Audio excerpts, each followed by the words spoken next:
ziua și bine ați venit la podcastul Diabetul Zaharat, răspunsuri și soluții.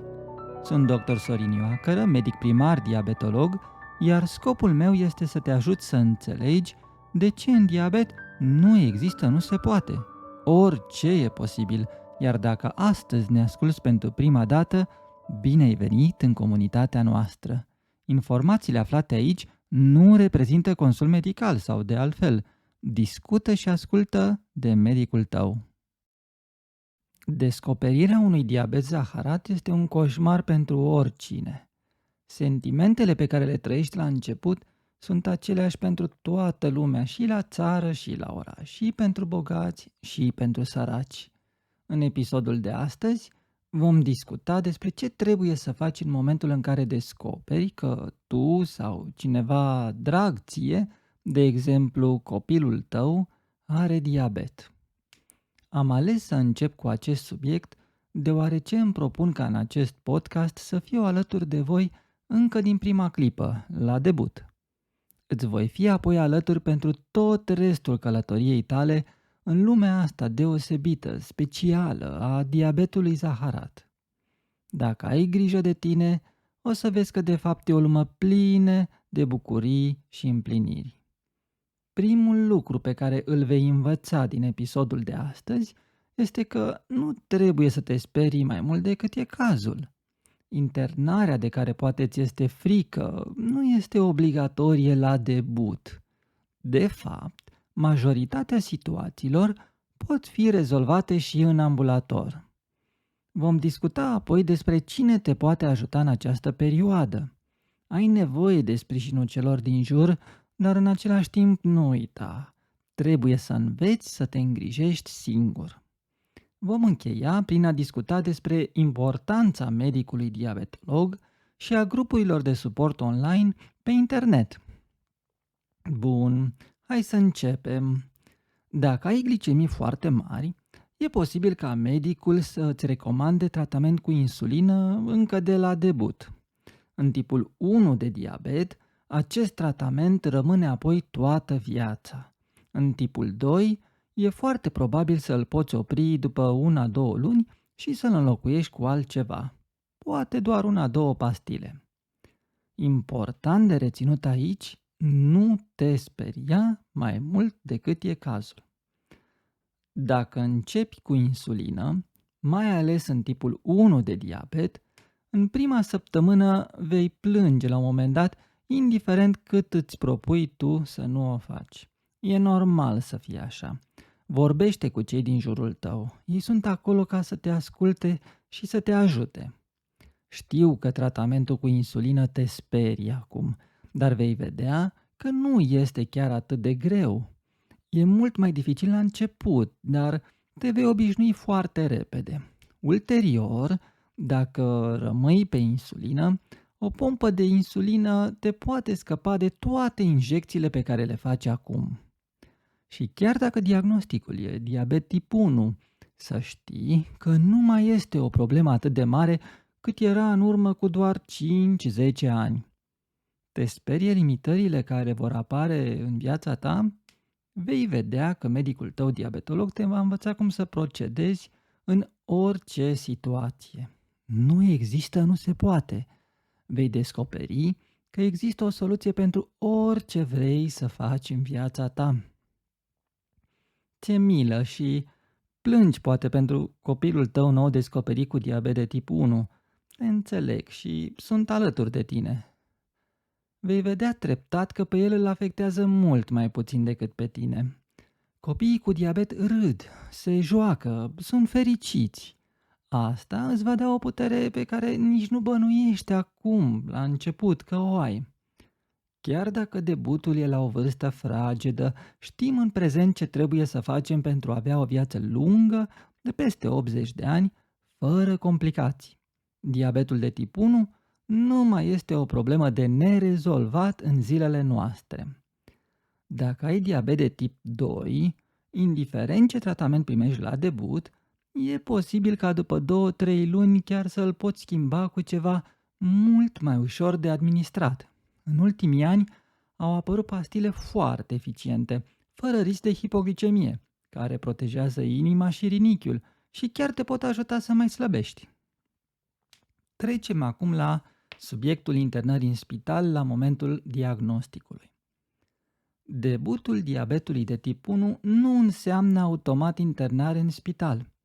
Dacă ai doar glicemii mari, eventual cu o cetoacidoză ușoară, fără vărsături, se poate rezolva uneori fără internare. Condiția ar fi să găsești pe loc un medic diabetolog capabil să te ajute cu inițierea tratamentului în ambulatoriu. Va trebui să faci vizite zilnic la medic, eventual virtual, prin telemedicină. Trebuie totuși să înveți cum să te îngrijești.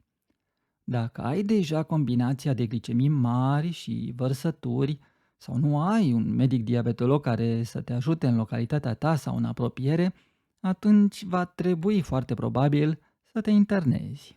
Sfătuiește-te cu medicul care ți-a pus diagnosticul la început și ascultă de el în privința acestor opțiuni. Nu hotărâ singur, fără să te consulți cu un medic. În diabetul de tip 2, tratamentul se începe în ambulator. Recomand o internare de zi prin programare cât mai repede, dar scopul aici este de a evalua prezența complicațiilor cronice ale diabetului la debut. Trecem acum la întrebarea: cine mă poate ajuta? Pe primul loc aici este medicul diabetolog. Ulterior, vei vedea că vei interacționa cel puțin la fel de mult cu ajutoarele lui, cum ar fi asistentele medicale. Fiind la început, poate nu ar strica să discuți și cu un psiholog. Oricât de bună ar fi echipa medicală, ai nevoie de sprijinul a cât mai multor persoane din jurul tău. Nu ascunde boala de ei. Acest lucru te va obosi în timp. În plus, ajutorul familiei și apropiaților este inestimabil. Acum vei vedea cine sunt cu adevărat prietenii și pe cine te poți baza. Lasă-i pe cei din jur să te ajute.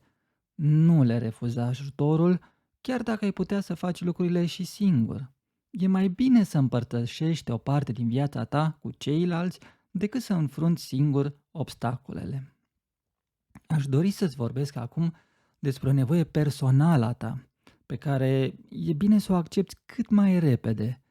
Trebuie să înveți să te îngrijești singur.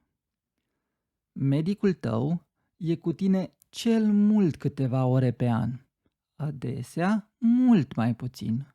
Diabetul necesită o îngrijire continuă. Este vorba aici de 24 de ore pe zi, 7 zile pe săptămână. În consecință, nu îi cere medicului tău să îți spună dozele de insulină.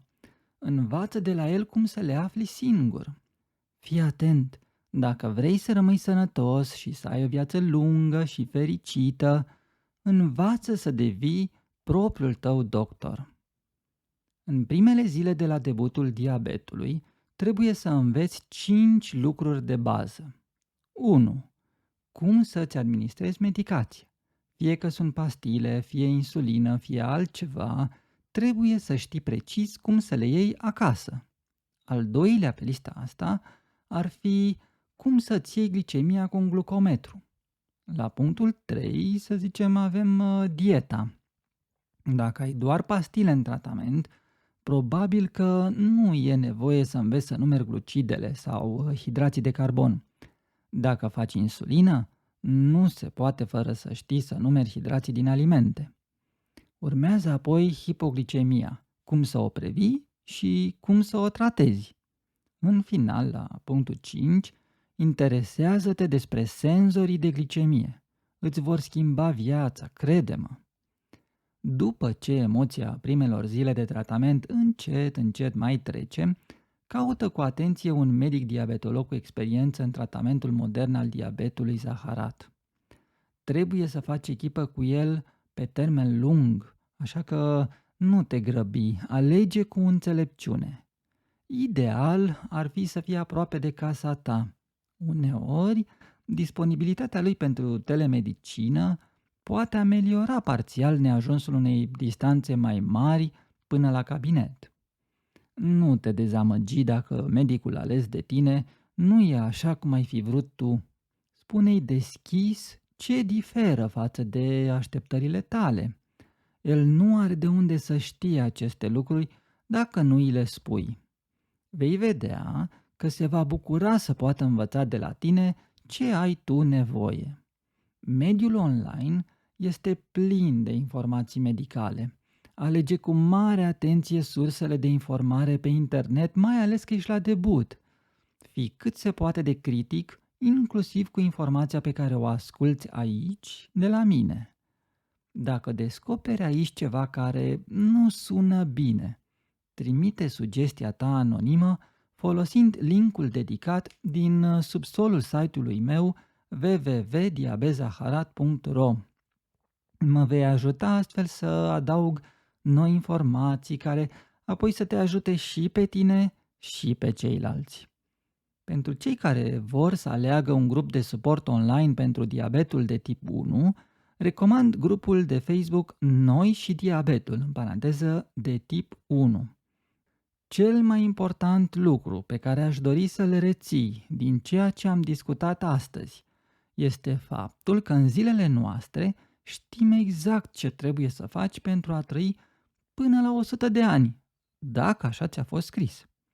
Părerea mea este că ești foarte norocos să ai un debut al diabetului în prezent și nu acum 10 ani. Întreabă-ne pe noi, medicii, ce s-a schimbat atât de radical în ultimii ani, încât diabetul chiar să nu mai fie acea boală periculoasă despre care se tot vorbește. Suntem aici să îți răspundem și să te ajutăm. Viața ta se schimbă în acest moment. Schimbarea asta nu va fi ușoară. Sunt și eu, ca și ceilalți din jurul tău, alături de tine. Hai să mergem împreună înainte, după modelul nu există, nu se poate. Orice e posibil. Ne apropiem acum de finalul întâlnirii noastre de astăzi. În episodul următor îmi propun să discutăm despre ce primești gratuit de la stat în diabetul zaharat. Și complementar, ce ar cam trebui să-ți cumperi singur. În privința acestui podcast, scopul meu acum, la început, este să reușesc să-mi fac timp pentru cel puțin un episod pe lună. Subiectele alese vor acoperi toate tipurile de diabet și chiar prediabetul. Voi încerca să aduc informații relevante pentru toate vârstele. Voi încheia prin a vă mărturisi că pasiunea mea de suflet este diabetul la copii. Mulțumesc că ai ascultat acest episod până la capăt. Dacă ești curios și vrei să afli mai multe, poți intra și pe site-ul meu diabezaharat.ro. Cea mai mare mulțumire pe care mi-ai putea oferi este să înveți în fiecare zi ceva nou. Reînvață apoi totul ajutându-i pe ceilalți. Docendo discimus.